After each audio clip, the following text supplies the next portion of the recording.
Hello and welcome to another episode of the Embodied Union podcast. I'm Lindsay. I'm Charlie. And today we're going to be talking about cheating. We just kind of floated the idea before, like, what are we going to talk about? And we realized we've actually not had this conversation already between us. Like, I don't actually know I know what your stand is, if cheating is okay in a relationship, but can it be recovered from? Like, is there a way forward? Can you repair? Like, we've not actually opened this up. Yeah, and I think it's, this conversation I think is something that most couples probably never talk about. As in, hey, we've got agreements, right? So we've set up agreements in our relationship that we won't tolerate outside behavior, or we won't contact people, we won't follow any threads of the universe or anything like that. We're not going with the flow. And this is important because when I met Lindsay, he was open relating. So for us, it was really quite obvious that we would have a conversation around how we would protect our energy. Are we doing open relating? Are we doing monogamy? But I think for couples, like a lot of mainstream couples that are just monogamous by default, they probably don't think to have the conversation, what are our agreements around outside energy and cheating? And it's kind of just this given, this unspoken expectation that we just don't do that. But then couples can fall into these like weird spots where, well, what does cheating actually mean to you? What does it mean to me? Like Lindsay might DM someone, or you might get a DM that he kind of replies to, or is like flirting okay. Like, talking to an ex, like there's all these different things that for one person might be like, I feel like you have cheated on me. And for someone else, it's like, oh, like I have a different definition of the word. So I think even mainstream monogamous couples from the very beginning should be having conversations around like what cheating means to them and like what are the agreements that we want to have to protect the integrity of the kind of relationship we both say that we want. Yeah, and I think that's so true. So what would that look like? Well, I suppose like meeting you, because you were open relating, like we had the conversation once we'd kind of moved into monogamy. It was like, well, what does that look like? You know, like we both have a small but online presence. And so often like we can get messages in our DMs and it's like, okay, well, how do I feel about like outside energy? So for example, if a woman was to message Lindsay and it was a bit like flirty, how do I... Oh, hey. How do I want him to handle that? Like what would feel really good for me? What would feel really safe? So we set up agreements around that. Block and delete? Yeah, and my stance... No, but my stance on that is like, this is actually a Kiminami metaphor that I love, and this is why I really love monogamy, because she speaks about relationship as being this very powerful kind of alchemical cauldron. You can kind of imagine it like this oven. I'm going to do a metaphor. Lindsay's usually the captain of metaphors, but the relationship is this oven, and when the door is shut tight, then the fire gets to burn really big and really bright, and it's powerful. But if the door is open even a tiny little bit, you have a leak. And the fire inside doesn't get to burn as big and as bright. And that is like, so I've taken on that. I see that to be true. And so to me, any kind of outside energy that's trying to come in, or if Lindsay was trying to look out, anything that feels like leaky, anything that opens the door to the oven, to me has the potential to damage the integrity of our relationship. So it's just an absolute no. So if a woman slides into Lindsay's DMs and is quite flirty or forward, I think you have a couple of options. You can either, if it's someone that you don't know, it's just like, I don't even think it needs a reply. You know, maybe you don't need to block and delete unless someone's like harassing you, but it's just like disregard. If someone is messaging you and it's very inappropriate and it's someone that you don't know, then it would be like, yeah, block and delete. Or if it was someone that maybe you did know or in the community, then you might send a message and say, hey, this actually feels unclean. And I'm just letting you know I'm in relationship and I don't appreciate like this kind of message. This is kind of the energy, the vibe that I'm feeling. I'm just letting you know I'm not interested. That to me would feel like you are taking a stand for our relationship and you are protecting the integrity of what we are trying to create together. So like that's kind of an agreement we have. I really just see it as the lens of like the safety, trust, and respect, like the fertile ground of relationships. So for me, I just look at it quite simply of like, is this growing our relationship? Absolutely not. So Yes. it's so black and white.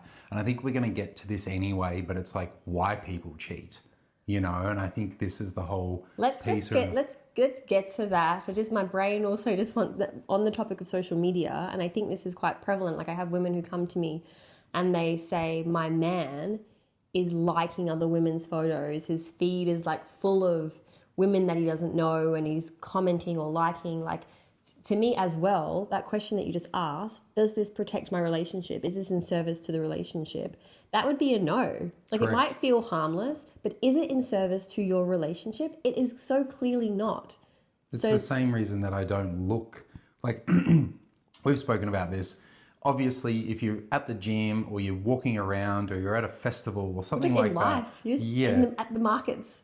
you're going to see beautiful women and men and dogs and cats and Babies. all the things.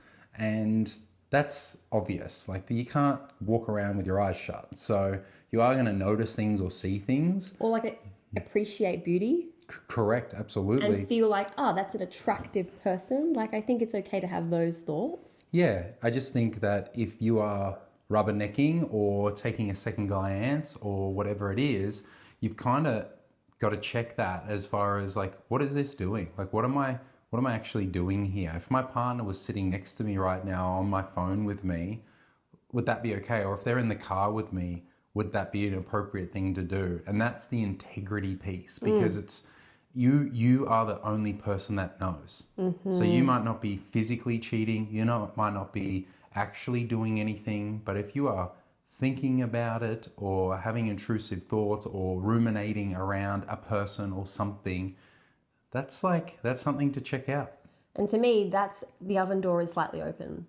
Like Lindsay went out to a gig the other night and he came home and he told me that some women had been flirting with him or hitting on him.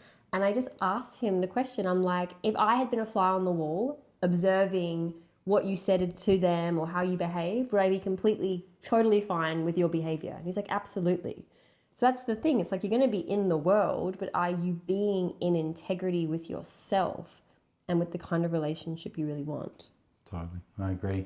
I think the one thing I'm going to add here that is like, what did I used to do around this when I was open relating? And I think there's one thing that open relators do well that I think monogamous people probably wouldn't consider or think about is there's the RBDSM conversation. And usually it's just a BDSM, which is your boundaries, STIs. D was, oh God, what did I forget? It's been so long since you've had to have the conversation. Yeah, it's like there's all this stuff around it, which is... It's like a check-in. It's a check-in and it's a meaning of like, that's what the M is like, what's the meaning of this relationship? Like, what is it? But the R at the beginning is, what relationships are you currently in right now that I need to know about? Because if you're going to open relate with someone, you need to know who are they open relating with. And I think that goes back to even just like if you're dating, it's like, who are you dating with? Are you dating with multiple people? And does that person know? Because I think a lot of the time is people are getting together these days in modern dating and they've actually got a few bits and pieces on the go. And so, when we got together, I was kind of... seeing Susie and Sophie. Yeah, or whatever it is. It's kind of like, that's not an easy situation because the conversations haven't happened yet or whatever it might be. And it's like, how quickly can you tidy that up? How quickly can you make it clean? So basically, like what you're speaking into is just having the capacity to know like what you want and what you are doing and being really clear in your communication. Yeah. Like being honest. And when you're getting into a relationship with someone, it's just like having the kind of conversations that you maybe wouldn't think to have. Like, we are not a fan of unspoken expectations. Even the things that you think are really obvious that your partner should just be the same as because we're the same. Like, I would never cheat, so you would never cheat. I would never message a man in my DM, so you would never. It's like, put it all on the table. Like, what kind of relationship do you want? And you get to make agreements And then that is the thing that kind of, it's the foundation of your relationship moving forward, because then it's like, we know what we're doing. We know how to be in alignment with what we say we're creating. There's like a structure around it. And that is what creates the safety, trust, and respect that you talk about, that fertile ground of relationship. Because I think it's like, if you're in relationship and there is somebody that has outside energy that likes you, that is pursuing you, you know, like there could be an instance. I know Charlotte and I, early in our relationship, there was just this moment. I think it was somebody, I'm not going to name any names, but it was like, I don't feel like that person has clean energy. And, you know, I would prefer it if you, you know, didn't message that person, even though you are online friends or whatever. And I was quite happy to. I was quite happy to just to go, yep, like that's totally fine. Because in my model of the world, I would not want to continue to do something that I know hurts my partner, you know, and it's a priority. My relationship is a priority to me. And so I make that decision quite easily. It's like, does this serve my relationship? Does this friendship serve my relationship? Or, it's, you know, is it better, or do I hold it to a higher standard of care? Like this person's, how they think about me or feel about me, is that more important than my partner's feeling towards me? And it's a no. It's a really easy decision to be made. Yeah. So I think we should get into next, if cheating or betrayal is to happen, like what next? You know, like, 'cause given what we've just said, I can imagine that it sounds like we're pretty like clear on it's a deal breaker. But my actual stand is that repair is possible. I do believe that a couple can come back from something like cheating, something like betrayal, but there is a very specific way that I see, like a way forward. Before I go on, what do you think? Do you think that you can recover from cheating and betrayal? I think you can. I just think it takes a hell of a long time, and there really has to be big changes made in the relationship. And sometimes that is, you know, the thing that changes a relationship is somebody cheats and they get caught, or they reveal it to their partner, and things are drastically different from that moment on. And I think that can work as long as both people in the relationship are willing. I think anything is possible in relationship. I've definitely, like, I've not had this experience, but we work with couples every day, and I have seen cheating be the catalyst. So I love what you're saying there. It has like a couple that have, maybe they've been together for quite a long time, but they haven't had communication skills. They've been all the excuses, whatever's happening. But eventually, like, the cheating happens, and it's the thing that wakes the couple up. It's the thing that finally gets them talking about, hey, what we've been doing has not been working. We have been asleep. Something now needs to change. So it's like, it can be this pivotal moment for a couple, and there is work to be done. Oh yeah. Oh yeah. So let's talk about the repair process. I can dive in if you like. What are your thoughts? You can start it. Okay. So, yeah. Let's say that you cheated on me and I was willing to lean into repair with you. The thing that is going to be so important is the communication around, like, what we both actually want. You know, like, if you've lent out, it's like, do you actually want to be in? Do you want to be here? Do you actually want to be with me? What is this relationship that you have with this other person, and what is your plan around that? Is that, because if you're still dipping out and dipping in, not quite sure, that would be a no for me. There's no room for repair in that dynamic. If that relationship has ended and it's clean and it's cut and it's clear and we have agreements around that, so we can focus on our repair, that would be the first thing that I would want to know to even step into the repair arena with you. Yeah, I agree. I think that, if the roles were around the other way and there was, you've cheated on me with somebody, I really want to get to like why people cheat. But we will get to that, is that here in this, it would be the only way forward for me is that friendship was finished. I wouldn't want that person around my situation or our situation, whether it was friendship or not. It's kind of like it's poisoned that part. So I think because otherwise there's going to be a continuation of that threat around. So I think that's the one for me. Yeah, I feel like the wound of the betrayal and feeling threatened, it's going to be really hard for that wound to start to kind of like scab over and heal if this outside energy, this person, is still like very present. Like if you've cheated on me, I need to know that you want to repair this, not that there's no foot out the door. Yeah.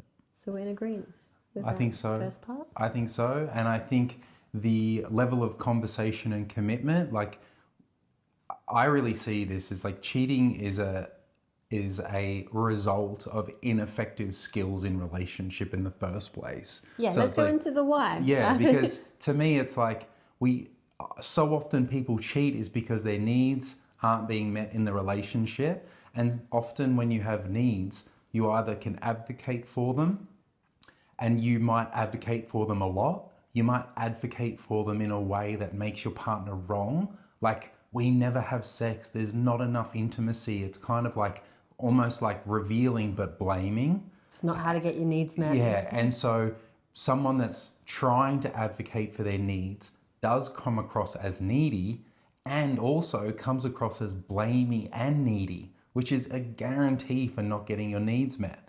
The flip side of that is the self-reliant person will pretend like they don't have needs, or they'll meet their own needs. And this is where I see some people decide to cheat, is because they're not getting their needs met, but they're not speaking to their partner about their needs not being met. So they just kind of get to the point of resentment or upset or anger and frustration and go and get it elsewhere. So, those are the things around needs that I see for people in relationship, the needy and the not speaking to the need. I also think that people might cheat because they have poor intimacy skills. Yeah. I think a lot of people don't know how to keep eros alive, arousal alive, desire alive past the honeymoon phase. They kind of become more flatmates than lovers. The intimacy feels more like it's friendly, it's relaxing, it feels good, but like that turn on energy that might have been so effortless in the beginning seems to disappear, and there can be a real longing for that. And so couples who don't know how to create beautiful intimacy outside of novelty and new relationship energy, they can also end up feeling like needs aren't being met, and then someone new comes along, inspires these feelings in your body, and you think it's like, well, that's the grass is greener, but it's not. It's just new relationship energy, and when you know how to water the garden over here, and like more tantric style intimacy practices and presence and all the things that we teach, then you can create beautiful intimacy even when the novelty has worn off. But I think that would be another reason people look outside of their relationship. Oh, I so see this as like the grass is greener, the new relationship. When people cheat, it's so fucking exciting. It is so exciting. It's the naughty thing. It's the thing you shouldn't be doing. It's the secret texts. And that would amp up the feeling of desire more in the body, because we run on like that kind of dopamine, excitement, oxytocin, chemistry. Like you might at the same time feel like really guilty and have all that, but the lust that's probably charging through your body can be super powerful. And that's why I sort of see it as like, if you're in a long-term relationship and then there's a cheating, there's different types of cheating, because there's emotional cheating and then there's sexual cheating, physical cheating. Like sometimes it's just text messages of desire. Yeah. And there's a whole long distance texting each other, being in the wanting but not really the having, like no kissing, no touching, nothing like that has happened. But it's an emotional cheating, and that can be very painful for people because it is a betrayal of somewhat.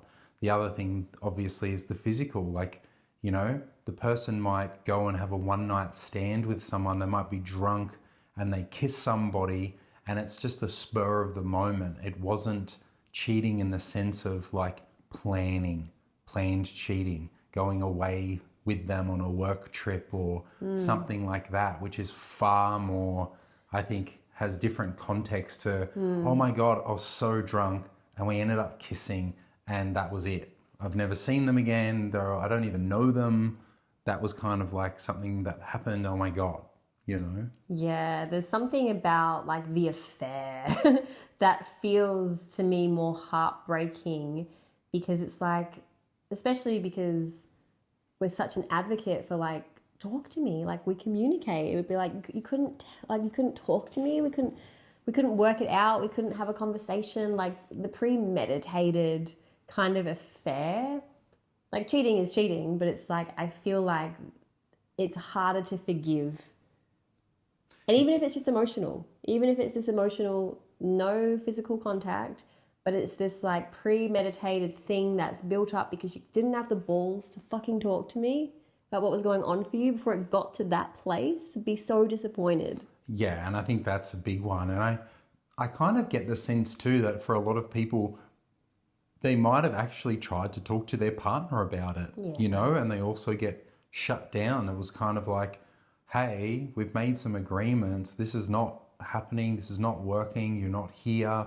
This is not what I wanted. Our relationship has changed, you know, like maybe we've had kids and there's less sex in the relationship and you're too tired and I really want it and you're not available for me, and this person that I'm talking to, they're just so available. And that's the thing, like in the way that you speak about that, I have so much compassion for that person and the struggles they're having in relationship up until the point that they cheat. Correct. Because my belief is in relationship, you have to be responsible. You know, like if this is not working, if you are not listening to me, if you're not meeting my needs, if this relationship is really not meeting me, if we're really breaking agreements, if we are breaking agreements, if you are crossing my boundaries, if it's just not it is up to me to either make that known so we can speak about it. And if nothing is changing, it is up to me to leave.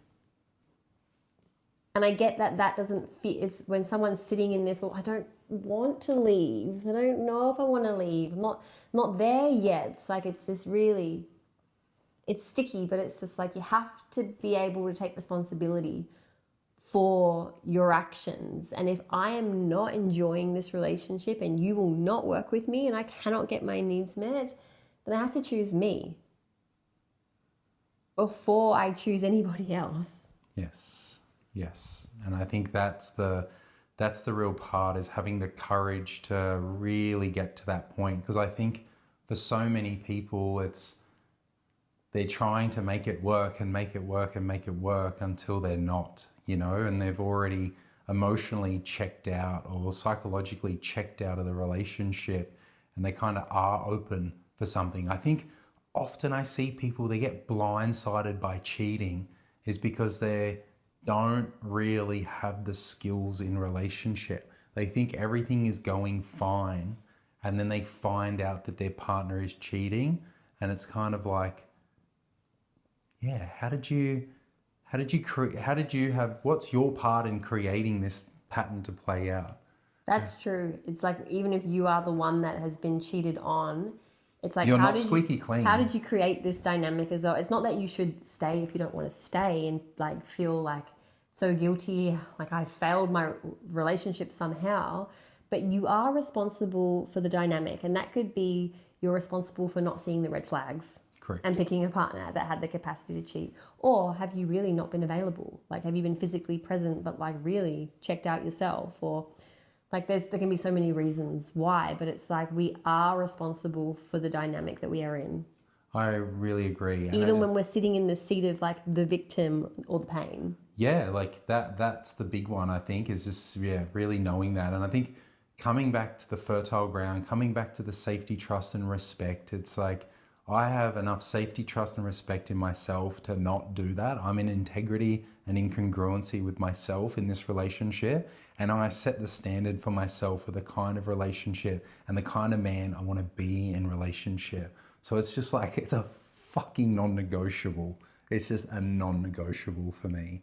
And building on that, it's like we have values. We're committed with certain values and our agreements, and we have boundaries, like we have consequences. Charlotte and I know what happens is if either of us cheats with each other, and it's not pretty, because it's very black and white.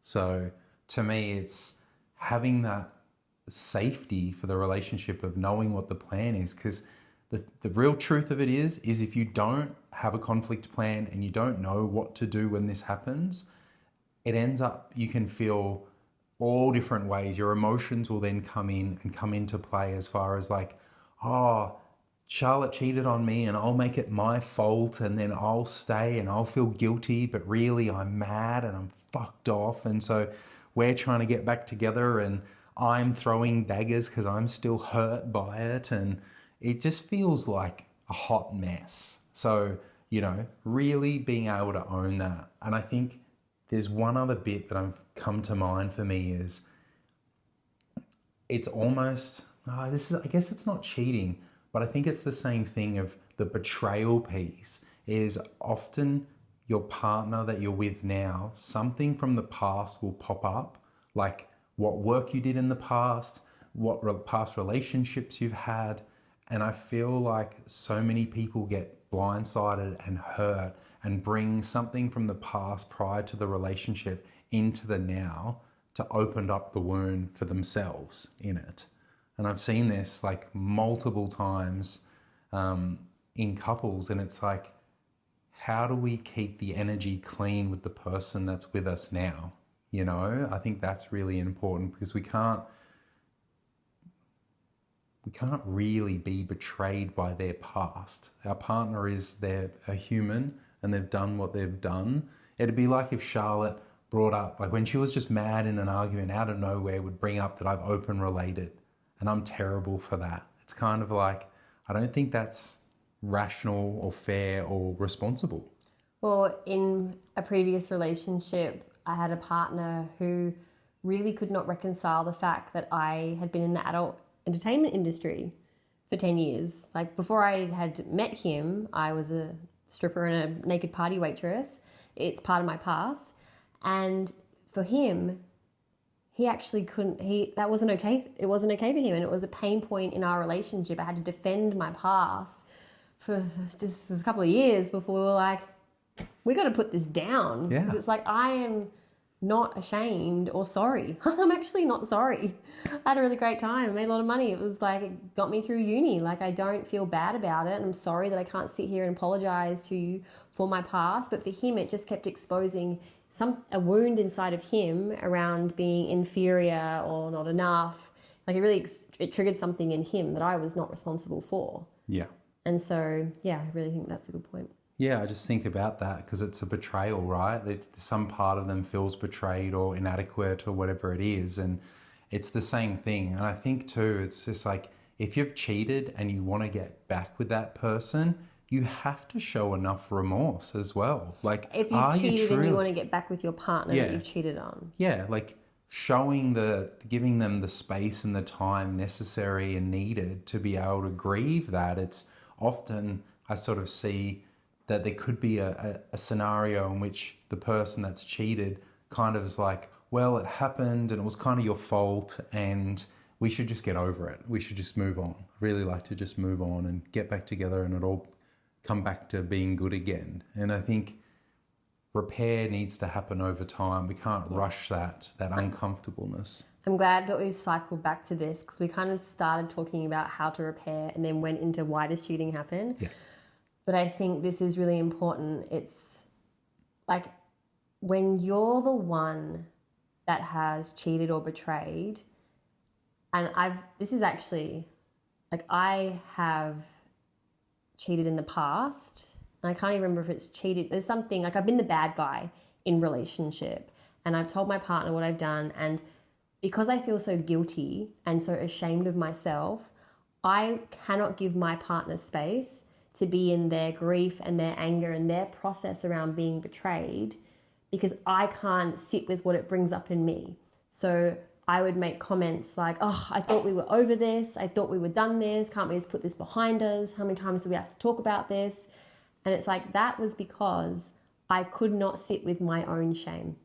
And so if you are the one that has created the upset, the betrayal, the cheating, whatever it is, you have to be willing to allow your partner their process, and they're going to go through a whole wave of things. There is going to be anger, there is going to be grief, there's going to be blame, they're going to be okay for a bit, they're going to go back into anger, and it's not that they get to project that onto you. This is why we would recommend something like therapy or doing work with people like us or therapists that you want to work with, who can actually help you have mediation conversations where your partner is allowed their process and their emotions and their feelings. They're not projecting it at you, but you are holding space for it. And you have to give them time. And if you are unwilling, then that's kind of like, to me, what I see is like, that's kind of the end of that relationship. If there's someone that's unwilling to meet the safety of the relationship, that's part of the fertile ground. You are essentially not creating the environment for a relationship to grow on that ground, you know? Yeah. It's very difficult. So that's a big part. Like, we don't recommend trying to do this on your own, by the way. It's like most couples do not have the skills, let alone of relationship, let alone and of repair, let alone trying to repair something that is going to expose so much and can take a little bit of time. But if both parties are willing and you've dealt with the outside energy, you've shut the oven door, you've come back into the oven, and you're willing to be in therapy or mediation or coaching where someone can support you in having your feelings without it being like you're throwing grenades at one another, that is what I would be recommending. And you also want to be having conversations around, how did we get here?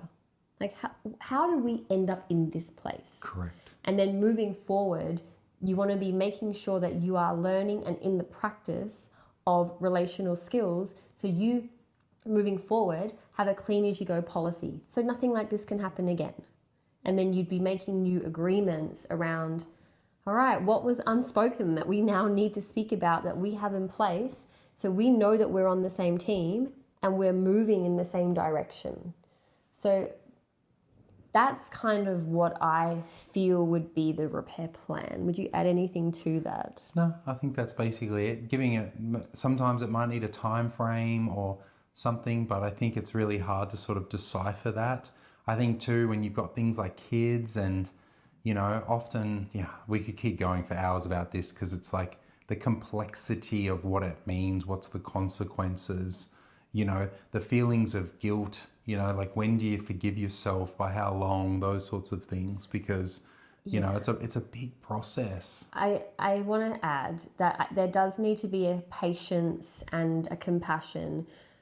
But like Lindsay said, you also don't want to just say, we're just going to continue open-ended, and if it's not working, like maybe it's like we're going to give ourselves 6 months. Or maybe it's a year. I guess that is completely dependent on what you guys wanted to do. But it's like we're going to give ourselves a solid period of time where we are doing, these are the action steps we're taking, like practical action steps we're taking for repair. And we're fully committed for this time frame. And then we're going to reassess what we want to do in 6 months. Is this working? And for some couples, like we said at the very beginning, it can be an absolute catalyst into a beautiful, stronger relationship, and for some couples it's not. Yeah. So it's very just dependent. Yep. Unique. Because I was going to open up another chapter, but I think we should leave it there for today. So, and if you are in this situation and you are struggling, like, know that support is here. It's completely normal to not be able to navigate this on your own. You know, like we think couples who have just got together and are doing really well should come and work with us so we can teach them the skills of relationship out the gate, you know, that, So and this that's never when happens. it's easy. So it never happens. But if you're already in something like this, get the support, whether it is from us or whoever, so that it stands a chance. Repair is honestly an art form.